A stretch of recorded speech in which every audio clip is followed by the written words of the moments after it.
Delegates, hello and welcome to this year's annual delegate conference here in Tullow in the beautiful Mount Wolsey Hotel. Firstly, I would like to thank you all for your attendance. Whether it's been a long journey or a short journey today, your commitment to this association is incredible and something that continues to inspire us all to keep up the good work and fight not just for our rights, but the rights of the patients we care for. As you are all more than aware, the last few years have been difficult, to say the least. And even though this is our second conference in person since the COVID pandemic, there is still a real sense that we are only now getting back to some level of normality. Nonetheless, we cannot forget the sacrifices made by so many, including you all, that has allowed us back to this place of normality. It is only on reflection and contemplation that now we can see the wood from the trees and realise the enormity of the event and the effect it has had on the collective consciousness of not just our nation, but the entire world.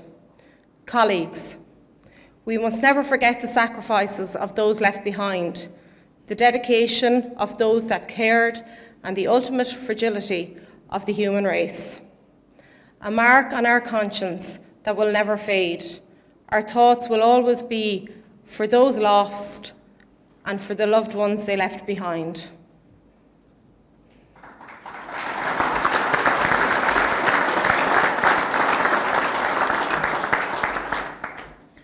Last year, when we met the Minister for Health, we explained to him the concerns we had regarding service provision and the tough road that lay ahead with regards to services.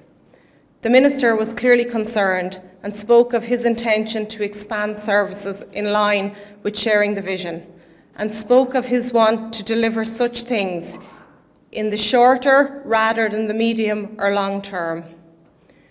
We spoke of the need to engage on workforce planning and service development, yet nothing has taken place.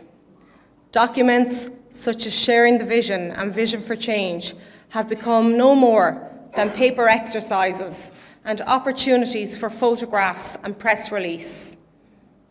They bear very little weight in the real world, and now, instead of service development, expansion and growth, we genuinely face the possibility of curtailment and the deflation of services across the country. In the summer months last year, our General Secretary and Deputy General Secretary took part in national pay talks in the Workplace Relations Commission. Throughout this long and arduous process, the P&A continuously stressed the need to not only resolve the issue of pay, but to get assurances from the employer and the Department of Health that engagement between the parties would take place by year's end, specifically to discuss workforce planning. As part of final negotiations, agreements were met at approximately 7 a.m. and written assurances were given by the Department that engagement on workforce planning would take place by the end of the last quarter of 2022, and still we wait. No engagement and no indication that anyone wants to solve the very real problems we face.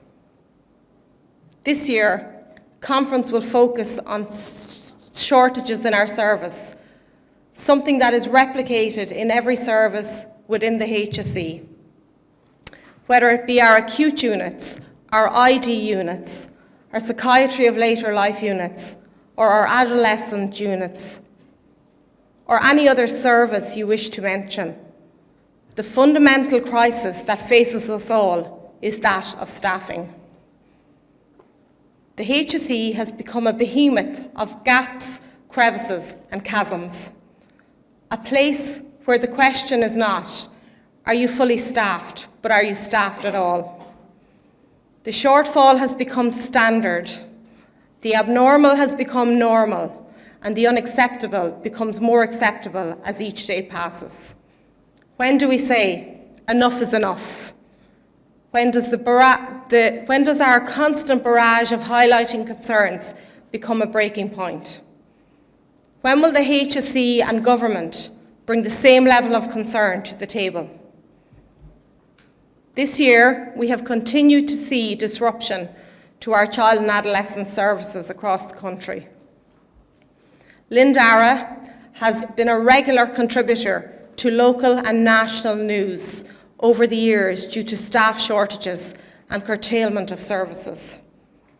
Now, in Cork CAMHS services, they have since joined the club with detrimental consequences for staff, patients and families. Cork Child and Adolescent Services have approximately 12 vacancies within that service.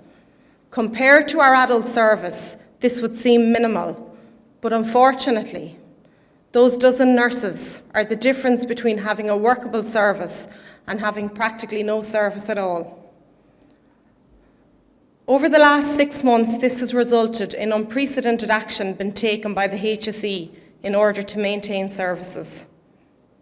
Nonetheless, this was not a shock to the system. This was not unprecedented and certainly not unforeseen. The signs have been there for many years.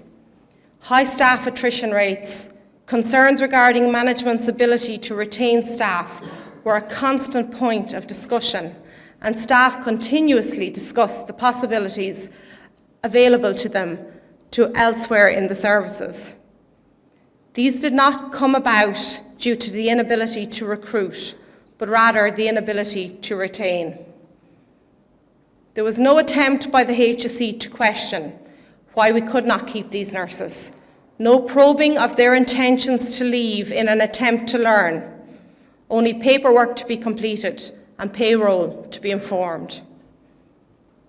Cork Child and Adolescent Services are an example, a microcosm, if you will, of our services nationally.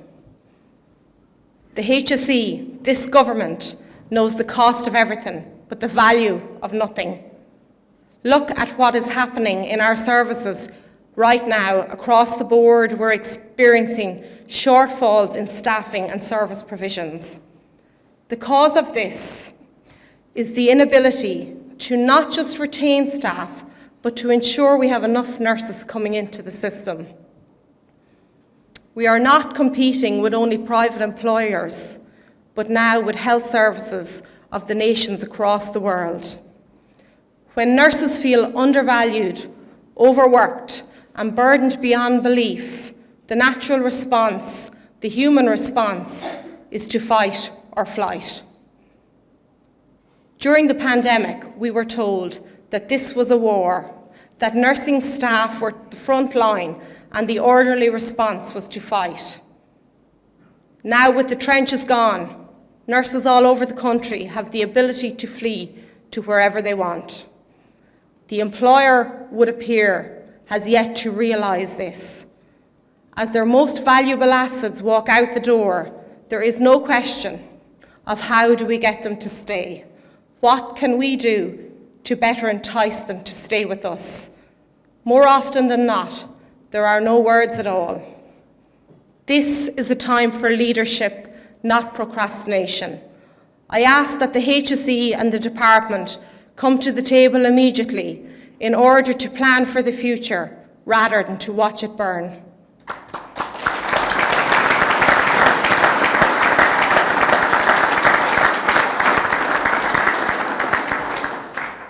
In June 2021, the HSE and CHO4 made a decision to close the Onacurra unit in Cork. The service has sat for decades in its prime location in the heart of Middleton. It has a long history of providing long-term care to those suffering from mental health difficulties. It has done this through hard work and dedication of the nurses working within the service, and has provided for a setting in the heart of a local community. Nonetheless, as soon as questions were asked about the safety of the unit, instead of refurbishment and capital investment, the decision was made to shut it down. The P&A engaged with local senior management and political allies in an attempt to have this decision reversed. Families, friends, and concerned locals rallied to defend and maintain the service. The HSE were questioned in an Oireachtas committee on mental health, where they were subject to the ire of the deputy's presence. Yet, the decision stood. Since then, we've seen the transfer of patients to nursing homes, the movement of patients within the service, and an uncertain future for the few patients that remain. The P&A continue to engage with the employer on a monthly basis in order to communicate all developments to the members who are currently working in this service. But questions must be asked as to how this decision was made and who has truly benefited from this outcome. Ona Cura is the epitome of what a service should stand for. A long-standing service in the centre of a community where the service users were fully integrated into everyday and appropriate standards of living that we all take for granted. Not only did these service users feel as they were part of the community, but the community itself embraced them as being one of their own. The vision we have for our mental health services in Ireland is predicated on the desire to establish services where our service users are seen as equals, as participants in society and citizens no different than any others. These conditions existed in Midleton. Its own parishioners sought to maintain its existence and continue to fight for its survival. But as usual, the HSE knows the cost of everything and the value of nothing. Instead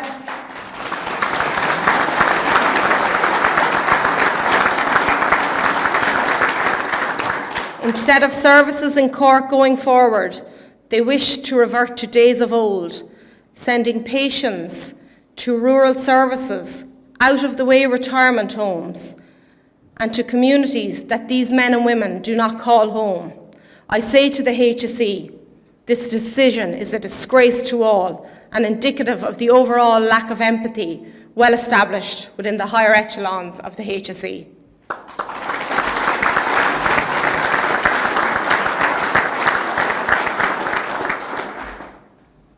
I would ask at this late stage this decision be reconsidered and that the service in Ona Cura be maintained. It is never too late to admit you are wrong. It is far worse to ignore the multitude and carry on regardless.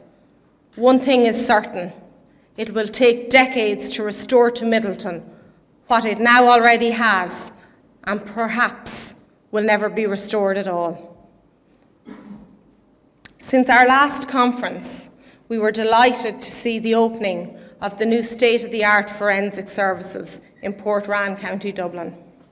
Situated on the grounds of St. Ita's Hospital, this impressive facility is not just a major step forward, but a gargantuan leap forward for the provision of services. The previous setting of Dundrum, although very well situated, was an old, dilapidated and unfit facility that could not continue to provide for modern care in a Victorian-era building. The service and its location are fitting testament to the history of mental health services in Ireland, and it is a pleasure to see such a new, dynamic and modern building sitting in the shadow of a former institution. A testament of how far we have come, and an example of how much can be achieved when time and perseverance are devoted to the cause. The new service will continue to have problems, and staff shortages will ultimately result in the entirety of the service not been open. But nonetheless, let us recognise the positives when we see them. I wish to thank the members of the Forensic Service, the branch, and all those involved in what has been a difficult negotiation period, but ultimately an encouraging one. I wish all our members and their patients the very best of care and the very best for the future.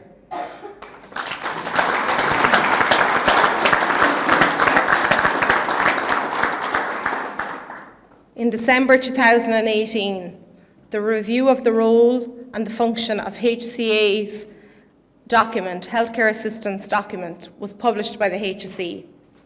The report made several recommendations regarding the training, function and scope of HCAs working within the HSE.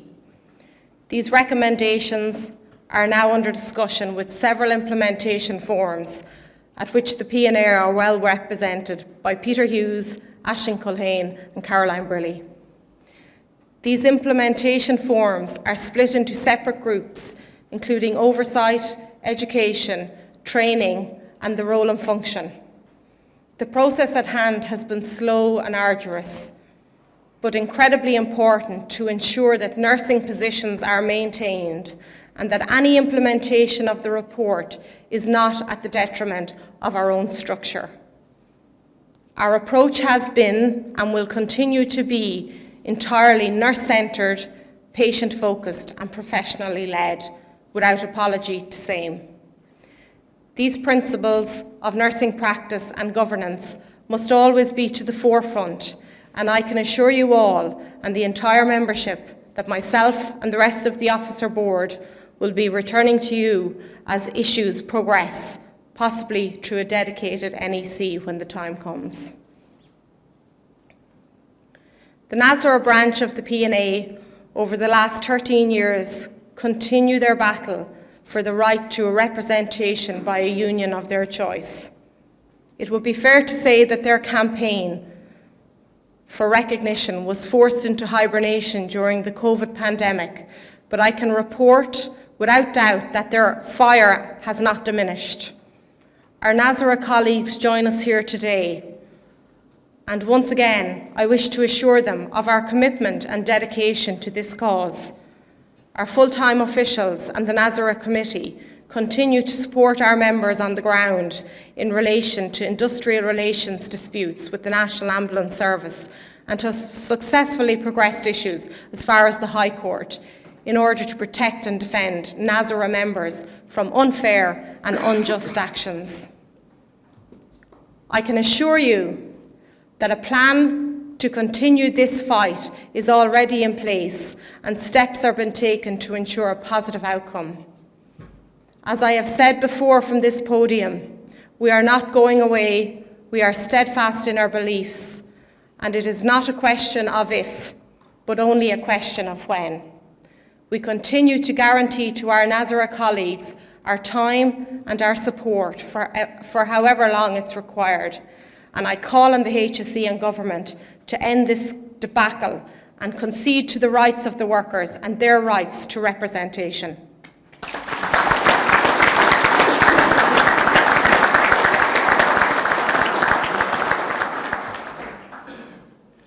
As you are all aware, our mental health services and the way we work have been subject to major changes and developments throughout the years, and although we have seen seismic progression, fundamentally our governance structures have remained strong and capable in ensuring the position of mental health nursing.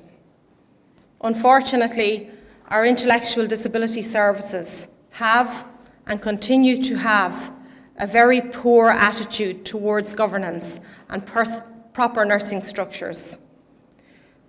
Where in mental health we have experienced shortfalls, in intellectual disability we have seen the near eradication of nursing numbers in some services. I was shocked to recently hear of a private service where nurses, following the removal of clinical nurse manager grades, are now reporting to non-nursing professionals, and where the entire nursing governance structure is simply been eradicated.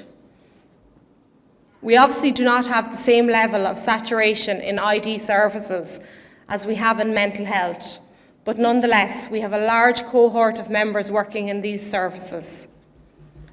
And I was pleased to see a motion at this year's conference that asks for a full review of the function of nurses working within the ID services. We must remember what is a problem in the ID services today could be replicated in other services tomorrow. We must support all disciplines in the preservation of nursing and the maintenance of the fundamental principles of proper governance. The P&A and the Officer Board are fully committed to extending our reach into intellectual disability services and protecting our members from these worrying trends.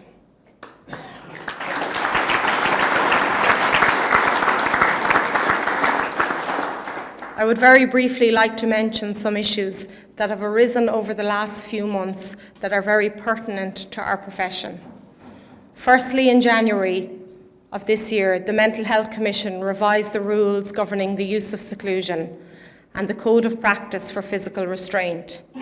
This has resulted in several changes, including the total eradication of mechanical means of bodily restraint in our CAM services, whilst the introduction is most welcome to the benefits it gives our service users whom require enhanced care. They aren't without their challenges for the nurses on the ground. We acknowledge the increase of workload and the revision of duties in many of our services, and we will continue to pursue necessary supports for these developments going forward. Another pressing issue recently has been the many retirees who made contact with us regarding the non-application of their pension increases. I would like to have said that these problems were isolated ones, but unfortunately it was a debacle experienced across the country.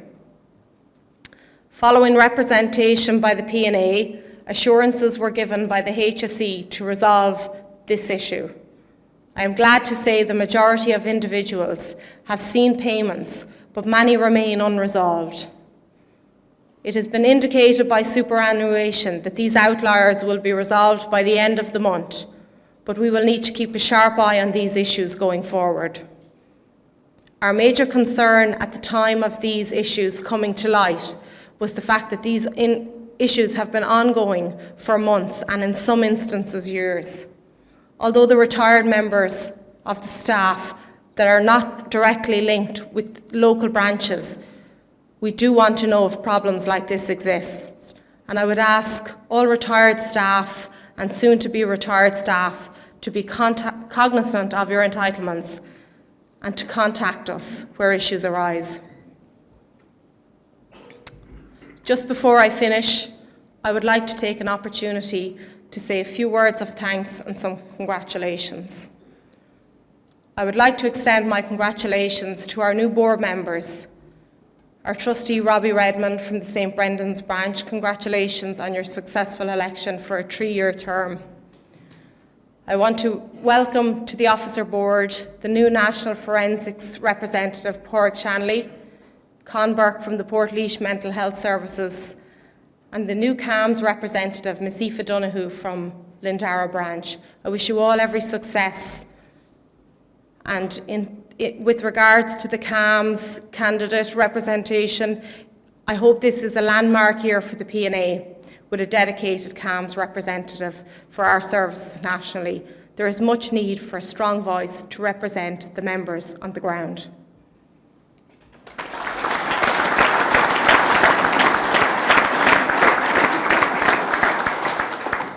To Declan Duffy, having served as regional rep for CHO and 6 and the forensic representative, you must be commended on your contribution in the progressing of the transfer to the new National Forensic Mental Health Services.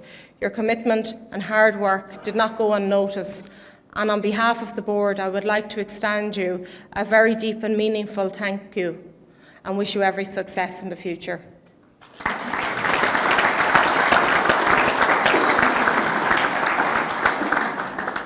Heather Fagan has equally stepped away from the board, and we would like to wish her congratulations too. And Heather, thank you for your continued contribution to the P&A.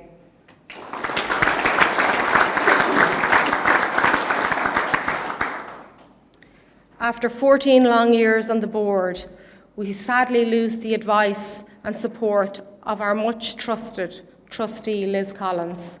One of our longest serving board members, your attention to detail is always impeccable. You are the voice of reason, and your thinking outside the box perspective is something all board members and indeed all boards should aspire to. Liz, I wish you the very best of good health and happiness in the future. If you would all join me in offering Liz a huge round of applause.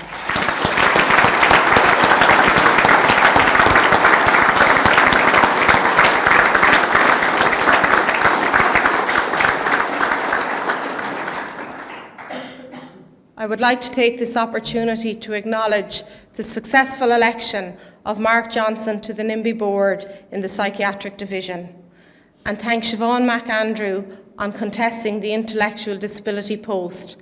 Although not successful, it was a close-fought contest and a very tight election. We would like to thank you both for your efforts in running in this contest, and Mark, we wish you every success in the coming years.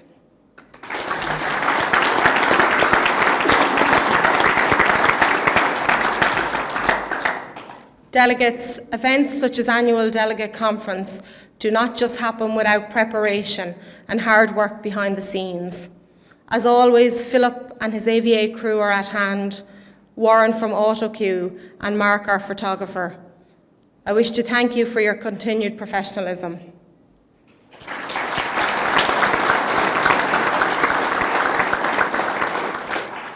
Elaine, Paula and Pauline, without your attention to detail, conference would not be the success it is year on year. I hope you can now relax and enjoy a drink this evening. Your work here is almost done.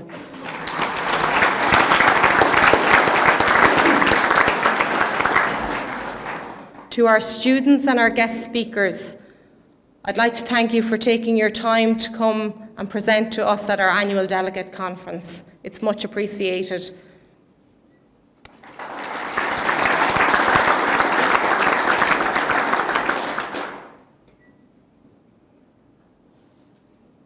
To the staff of the Mount Wolsey Hotel, I thank you for your hospitality.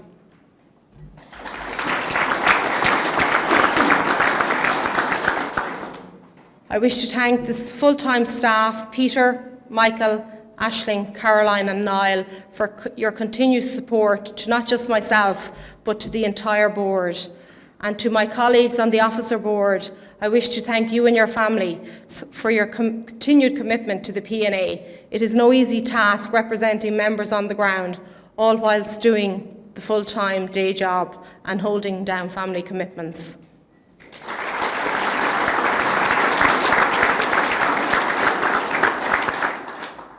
Finally, delegates, I would like to thank you for your ongoing commitment. You are the grassroots to this organisation, and without your support, the P&A would not be the growing success it is. And for this I say thank you. Your hard work does not go unnoticed.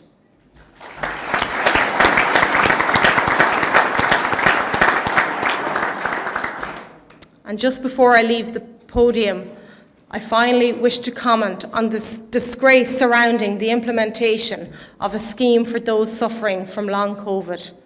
With an abundance of research and a clear opinion on the effect that this illness is having on individuals, the HSE and the department continue to ignore this and its importance and defy logic regarding the non-implementation of support for sufferers.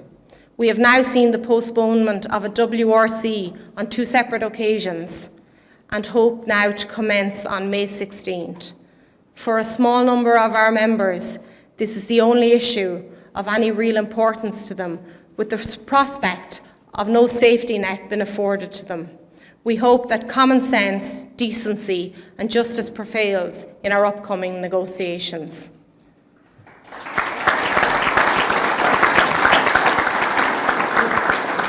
I thank you all for your kind attention. For those of you travelling home this evening, I wish you a safe journey. For those of you staying with us tonight for the banquet meal, I hope you have a wonderful evening and safe travelling in the morning. Thank you.